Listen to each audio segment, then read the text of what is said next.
Dear diary full of shit. Just play along, me, myself, and I. No one else. Yo, I'm so legit.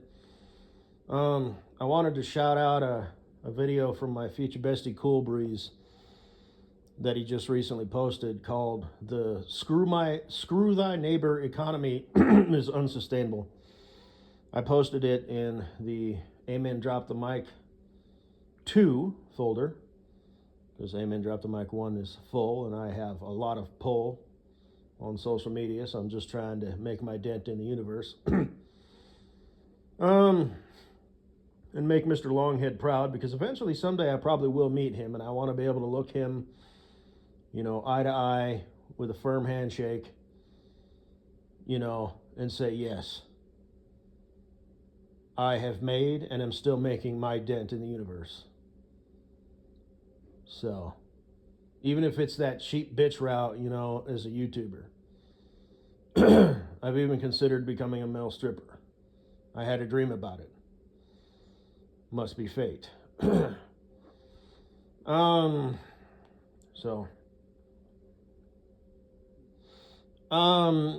that wasn't exact. Well, yeah, that was. It's like my friends tricked me, and they hired me as a male stripper, and it was a weird dream. And like I said, it's kind of funny. The part that I remember the most, besides the whole thing, is where I was outside, like in my skivvies, and I'm like, valet, fetch me my, automobile. And my two supposed best friends came out like in matching gray suits.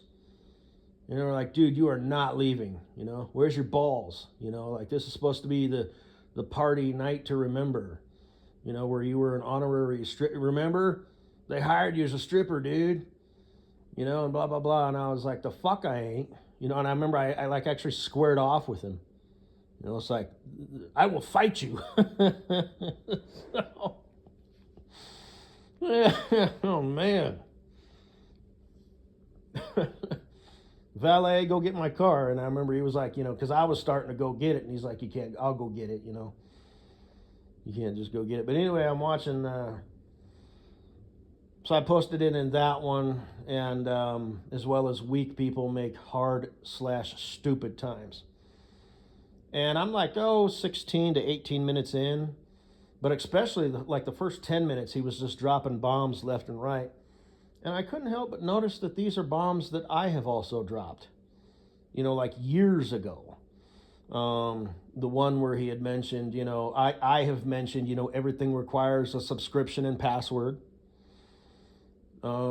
It's not quite to the point where if you want to do simple things like order a pizza, you have to do it through the app or through a computer. Like it's not just you can't do it online, you have to download the app, which is the bullshit. And I don't like to keep apps on my phone for reasons that I've discussed before. It's just another window into my phone that the people who work for the company in the movie The Beehive, they're the ones who are after you. They're the ones who are, hacked the app and, it's only, 64,000 people's information was compromised, but, that's okay. It's only 5% of our total customer base, and it's like, that doesn't really work. But, so that's one reason. I've been saying that for like the last 10 years. You got to create a username and password and an account to order a fucking pizza, because they're just going to stop answering the phone. It's like it won't be an option. And then, like I said, it's like, okay, fine, use the online, but then it's just like my future bestie was saying, it doesn't, you can't do it. It doesn't give you the option, or it's a dead end. Or sometimes, like I remember one time, it didn't give me, like, thank you for your order, it has been placed. It was just like, boop.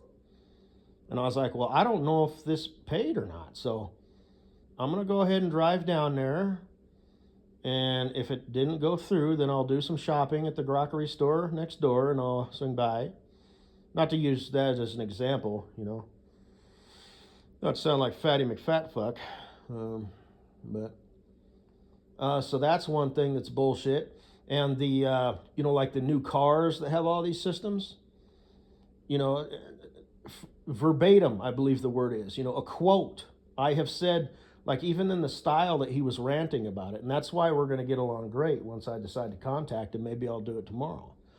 I just keep forgetting. Maybe I'll put it in my to-do list. I use the shit out of that thing. Everything I don't do, I transfer it to the next day. It's just full of scribbles and notes and arrows and X's. All the space on most pages get used up. So I'm being funny, but also kind of true, kind of. In fact, I've started I ripped out a little section that just has permanent shit that I just keep moving over. I got tired of rewriting it, so I just tore out the little square and I just keep moving the page over to the left. Oh man, I am not joking. I am the complete opposite of my future bestie Cool Breeze. We're going to get along great. We think the same. Hell, we even rant the same. We kind of get all hyped up and shit. But yeah, I think he takes it more to heart because he's more productive. I just laugh at it because I'm like, what the fuck was I going to do today anyway? Shit. But, he's out trying to accomplish something. That's why I've said that before. It's funny. He despises lazy people. Hates them with the passion of 1,000 suns. That's like what I am. I'm a lazy person. So, I'm not an idiot. I'm capable. I understand the theory. I talk about it, I mean, clearly I know, I know shit. Just lazy as fuck. And then I wait till the last minute, and then I pull off miracles and, feats of triaging and logistics, and I have 3 days to get this shit done. I gotta make every movement count. Yeah, your bowel movements. Oh, that's hilarious. I should write this shit down, keep it in a notebook, and do stand-up amateur comedy every Saturday night at the local comedy club. But,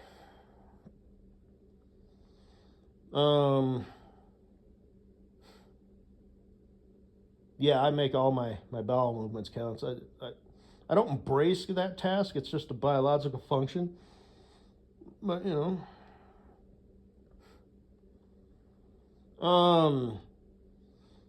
but when I had said, he gave the example, oh, you just got to do this and I'll go to the screen and do this. It's like, shit, man. Yeah, I've been saying that for years. Shouldn't fucking have to. And that's how those people think. I did a rant talking about, the screen on the tablets and Puss Boy. That silly boy that Mrs. Butthead was dating and fucking and dating. She was dating and fucking and dating this dude. Nobody knows of this mysterious creature of which I speak, but, or the other one. Good God, he was even worse. I'm 5'7", he was probably like 5'2", maybe even 4'9". A ginger and just things that make you go, blah, And you look at Mrs. Butthead and you're like, well, this is the most rational. I mean, this is a rational, stay within your lane. And that's why I think it's like kind of fucking hilarious that she's with the Gweed. What the fuck is his problem? Like I said, I hyped him up as a Greek god just sort of out of irony, because it's Mrs. Butthead for crying out loud. It's like that girl is moving up in the world. This guy almost looks normal. He's goofy and is not in control of his emotions because no self-respecting man who is in control of his emotions as a macho man, or at least a man, smiles like that. Not like that, like I said, I'm going to have to fake it to make it, at my future wife, Katie Boo's, our wedding, our special day, mostly her special day. But I'll be on point and it'll be legit. And then, we'll come home and I'll untie my tie and, unbutton my pants or whatever, kick my shoes off. And she'll be like, oh, wasn't that great? All the people, and it was just such a lovely reception. She'll still be glowing. And I'll be like, yeah, there was a lot of people there. Those little hors d'oeuvres that your aunt made or whatever, they were pretty good. And then, of course, it was our special day, you know, and I enjoyed, like I said, you got your one and only dance, first and last. You know, just slow dancing, you know, face to face with you, you know, out there. And it's our special day. We're the stars, you know. It's like, yeah, yeah. But, fuck.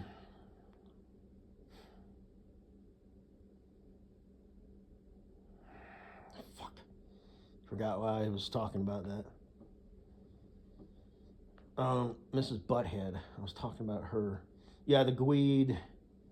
And not to digress, but I remember I did not a presentation about it. We had a safety meeting like 4 days later or 2 weeks later or something like that, where I said they just do shit just to change it and like customize it.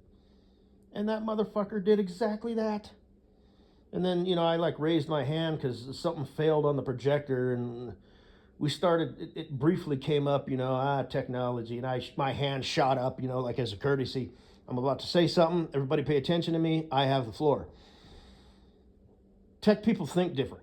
That's all I said. Nobody scoffed or, you know, offered a different approach. You know, it's like I spoke with, you know, authoritative command, and everybody just shut the fuck up. And apparently this guy, you know, took it personally. This weasel who Mrs. Butthead was dating and fucking and fucking and dating. I don't know for how long, but you know, there's no standards with her. Like I said, no barrier to entry. Just poke. Step one, step two, repeat. You know, kiss her on the cheek. Maybe share a bed together. You know, same time, same place next week, eh? But and then she met the Gweed, you know. But this girl, like I said, that guy, then that guy, and then the dude. I've never seen that guy. It's kind of weird that you're up here. You know, there's stuff up there to do. You know, like they have a rodeo and frontier days and shit. You know, it's like, okay. You know, I think she was living in Fort Collins at the time, because I was briefly stalking her because I thought I was seeing her everywhere. You know, so I was like, I got to connect some dots here. Connected the dots, blah, blah, blah. And that's that. And that's when I found out about her excruciatingly sexy friend. You know, and she's a little boss bitch, you know, and this, that, and the other. And oh, isn't that nice? You know, she's the sympathy friend, and she gave her sympathy friend a sympathy job, and blah, blah, blah. And however they met, the Gweed walked in for the, you know, 233 VIP membership bronzer special in the middle of November or whatever. And, you know, the rest is a calamity. Or, you know, in her case, the starting of a family.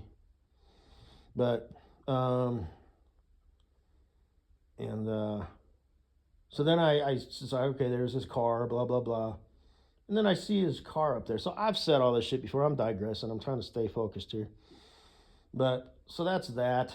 And then, man, what was the other thing I was going to mention? Oh, yeah. They improved it. And every time they improve something, it makes it worse.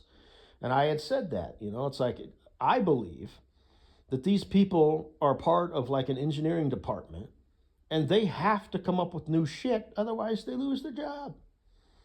And I don't know if he got that from me, or if great minds think like mine, or what. But it was just like listening to myself. You know, like the way I'm talking right now, I'm not really hyped up, but I kind of get into it, you know. And he does too. I think in his case, I suspect that it raises his blood pressure a little bit because he actually has shit to do. I don't have jack fuck all shit to do. I should be looking for a job. Haven't done it yet. You know, I'm just sort of biding my time. You know, I'll just throw another week down the tubes, you know. I'll bender drink for 2 days and blah, blah, blah. Fuck it. You know, whatever. Another couple $1,000 leaves my bank account. Whatever. You know. So that's why I think we're going to be kind of a unique duo, because we think the same. We internalize the world the same. And I mean that humbly. He might disagree. He might say, fuck you. Okay, fine. You're wrong. We're a lot alike, you and me, little buddy. Mr. 5'9", you fucking giant. Or you think you're better than me because you're pulling 2 inches on me? That didn't sound right, did it? But, because Because your, girlfriend is 7 feet tall, and my future wife is, how tall are you, Katie Boo? Well, like 4'5". You're down there. So anyway, but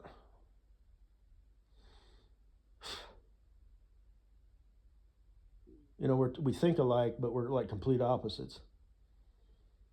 But if he wants to, go hiking or whatever, I won't be drag assing behind or any of that shit. So,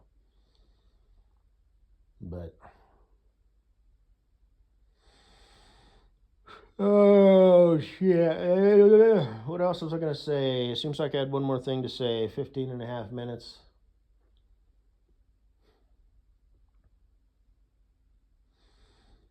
Yeah, they got to come up with new shit or they lose their job. So go check it out if you want to. You're welcome.